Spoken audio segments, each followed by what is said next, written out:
A well-done plot twist can take a movie from good to great. But once in a while, a mind-blowing plot twist can really make a movie legendary. Here are a few that made moviegoers question everything. 2 years after terrifying audiences with Get Out, Jordan Peele frightened everyone again with Us, a freakish horror film with a genuinely shocking ending. The film opens in 1986 when a young Adelaide Thomas wanders into a hall of mirrors and meets her diabolical doppelganger. Flash forward a couple of decades, and adult Adelaide is confronting her evil twin yet again. Only this time, the doppelganger, known as Red, has brought an army of scissor-wielding clones up from their underground lair, with each one assigned to kill their real-world counterparts. Throughout the film, Adelaide and her family manage to outwit and defeat their doubles, and in the climactic sequence, our hero finally confronts her twisted doppelganger. But in a stunning flashback, we suddenly realize we might be rooting for the wrong person. As it turns out, the Adelaide we've been cheering for is actually the grinning doppelganger from the opening scene. She's the result of a science experiment gone wrong, and when she encountered the real Adelaide in the funhouse, she strangled the girl unconscious, dragged her down into an underworld of mute monsters, and then took the real Adelaide's place. So Adelaide is really Red, and Red is the real Adelaide. And this whole creepy scheme has been about getting revenge for having her life taken away. Ultimately, the twist works as commentary on issues like privilege and nature versus nurture, but in the moment, all you can really think about is picking your jaw up off the floor. The ending of The Usual Suspects has been referenced in everything from Key and Peele to The Unbreakable Kimmy Schmidt. It's a twist almost more famous than the movie itself. The entire film is narrated by Verbal Kintz, the sole survivor of a heist gone wrong. Verbal is a timid thug who suffers from cerebral palsy, and as he's being interrogated by customs agent Dave Cugin, Verbal spins a story of how he and his crew were drafted by the world's most notorious criminal, an underworld boogeyman named Kaiser Soze. As Verbal tells his crazy story, Cugin suspects Verbal's BFF, Dean Keaton, was secretly Soze, and that he betrayed all his buddies during their bloody caper. Because he was my friend. No, Verbal. He wasn't your friend. Keaton didn't have friends. Convinced he's solved the crime, he lets Verbal walk and takes a minute to revel in his detective skills, and that's when he notices the bulletin board.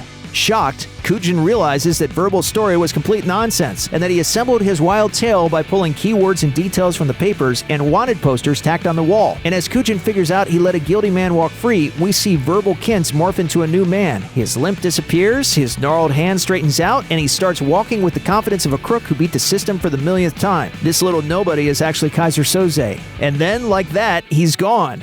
It might be the greatest trick a movie's ever pulled, and it's the kind of twist that will make you drop your coffee mug in shock.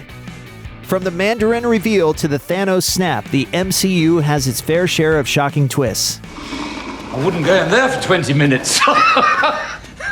But maybe the most jaw-dropping moment comes in Spider-Man: Homecoming, when Peter Parker discovers his love life is about to get really complicated. Throughout this superhero flick, the wall crawler is trying to find a balance between homework and crime fighting, hanging out with friends, and trading blows with bad guys. You can't really go to parties or participate in the academic decathlon when you've got an entire neighborhood to protect. The guy can't even impress his high school crush Liz without having to deal with a supervillain. It's hard to get a date when you're constantly trying to fight the Vulture. Eventually, Peter puts his crime fighting on pause and takes Liz out to the homecoming dance. He gets his suit, learns to dance, buys Liz a nice corsage, and shows up at her house, ready for a fun evening. And that's when the door opens to reveal, well...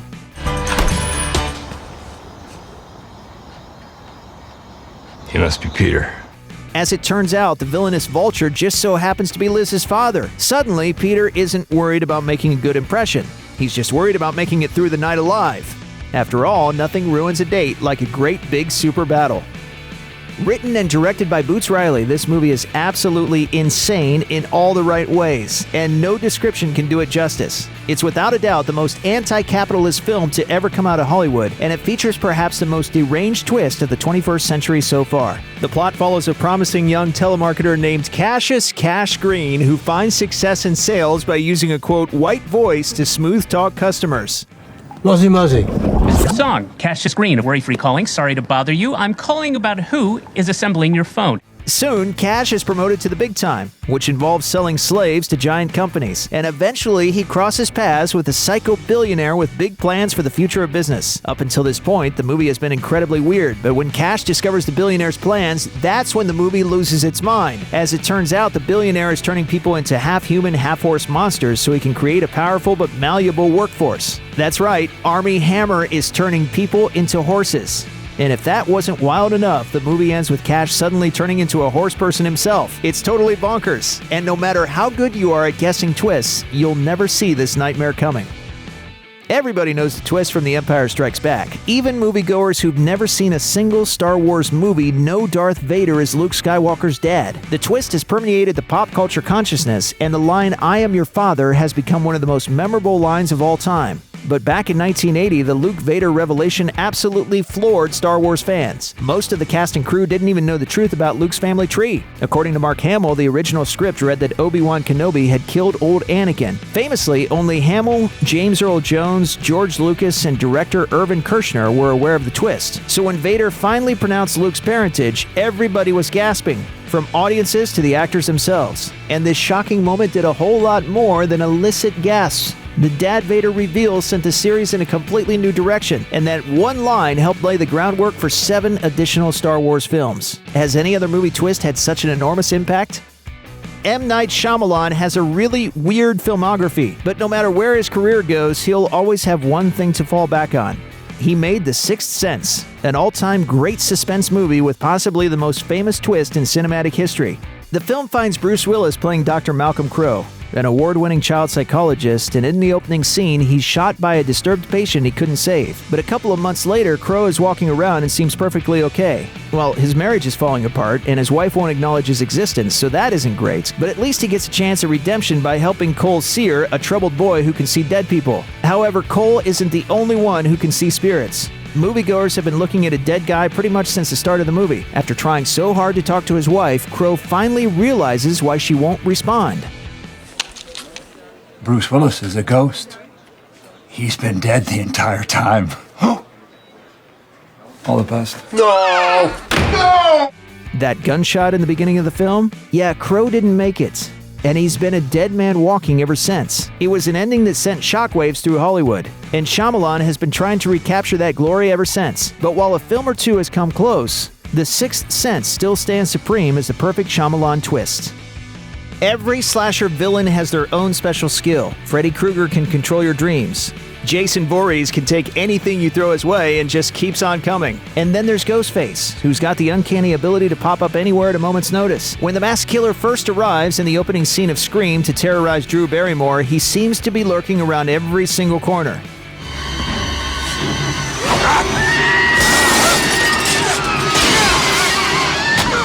There's no way anyone can move this quickly, but as victim after victim learns, there's no getting away from Ghostface. This dude is everywhere. In the big climax of Wes Craven's horror classic, we discover the secret behind Ghostface's teleporting powers. Final girl Sidney Prescott is running for her life. Sidney has no clue who's under the mask, and the movie has offered us a whole bunch of possibilities. Ghostface could be boyfriend Billy, Weirdo Randy, Goofball Stu, or even Sidney's own dad. There are so many suspects, and we don't know who to trust. And that's when Sidney makes a horrific discovery. Her boyfriend Billy is Ghostface. And so is his best friend Stu.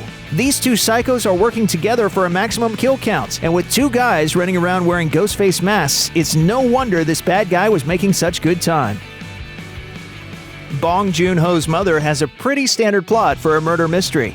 A mentally challenged young man is accused of murdering a teenage girl. The police don't have any solid evidence against him, but they need to make an arrest, so they toss the disabled man in jail and trick him into confessing. Needless to say, his devoted mother knows her son is innocent, and she goes from a mild-mannered widow to South Korea's Sherlock Holmes, chasing down leads, interrogating suspects, and putting together a case to free her son from jail. Now, in your typical murder mystery, the mom would discover the killer's true identity and clear her kid's name. However, Mother subverts all those expectations when the titular mom makes a simple but shocking discovery.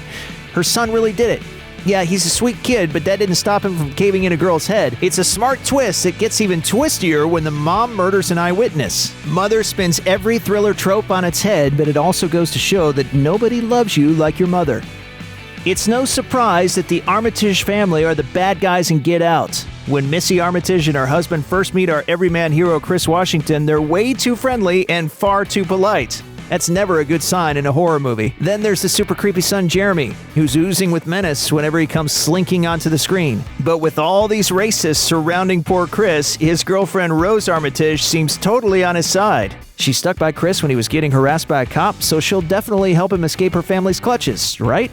Unfortunately, Rose is probably the most evil Armitage of the bunch.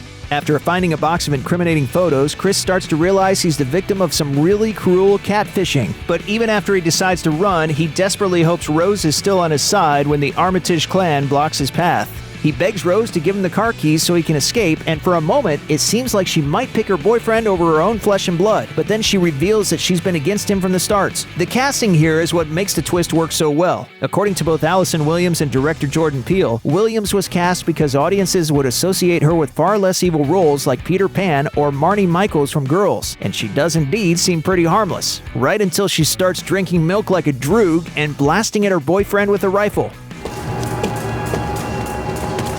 Get him, Grandpa.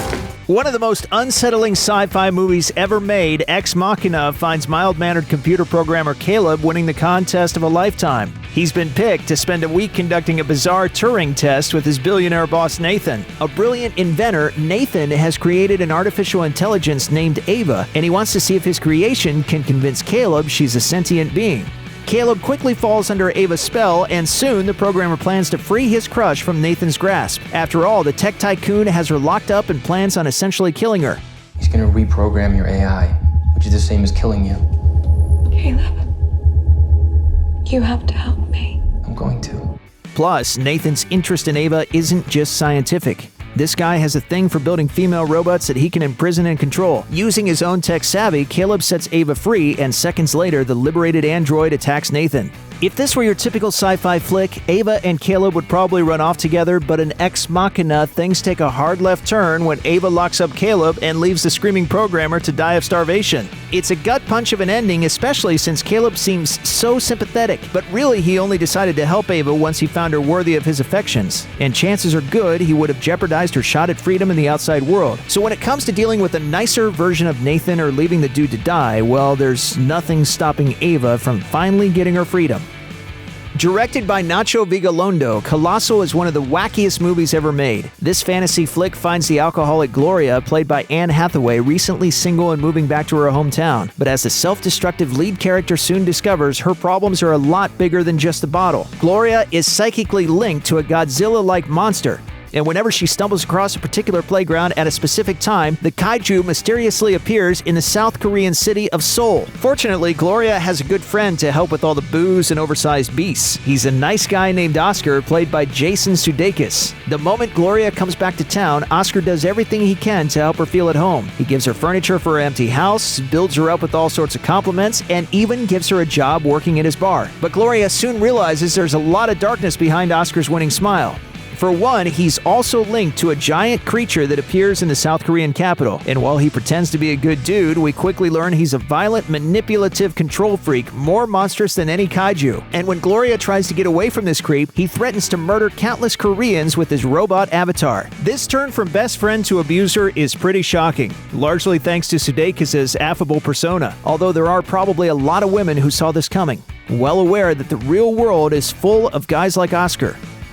A Beautiful Mind finds an Oscar-nominated Russell Crowe playing John Nash, a Nobel Prize-winning mathematician who lived a rather unusual life. Early in the film, Nash is drafted by Department of Defense agent William Parcher to analyze magazines and newspapers for hidden Russian codes. It's an intense assignment, but when he's not engaged in high-stakes espionage, John seems to lead a normal life. He's got a supportive wife and an incredibly close BFF, Charles. And whenever Charles shows up to visit, he brings along his adorable niece, Marcy, who always brings a smile to John's face. Unfortunately, of the four most important people in John's life, only one of them is actually a living, breathing human being. As it turns out, John is suffering from paranoid schizophrenia, and the incredibly creepy Parcher is just a hallucination. There are no secret messages, no Soviet spies lurking in the shadows, and no radium diode implanted in his arm. But the real blow is that Charles and Marcy are also products of his imagination. All those memories of Charles and John palling around Princeton, none of it's real. And unless you know the true story, the twist comes as a devastating surprise and sends this Oscar-winning film in a disturbing direction. With few exceptions, movies are presented in chronological order. There's a beginning, a middle, and an end.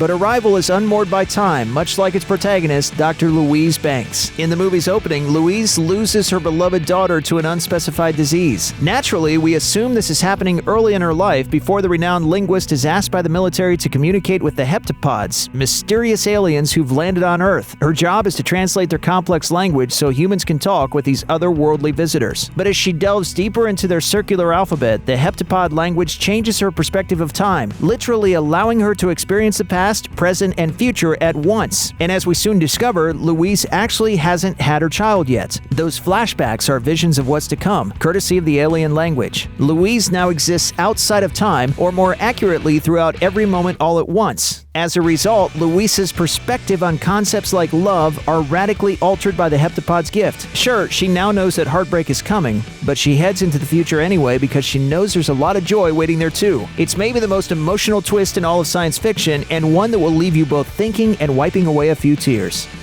Check out one of our newest videos right here. Plus, even more videos about your favorite movies are coming soon. Subscribe to our YouTube channel and hit the bell so you don't miss a single one.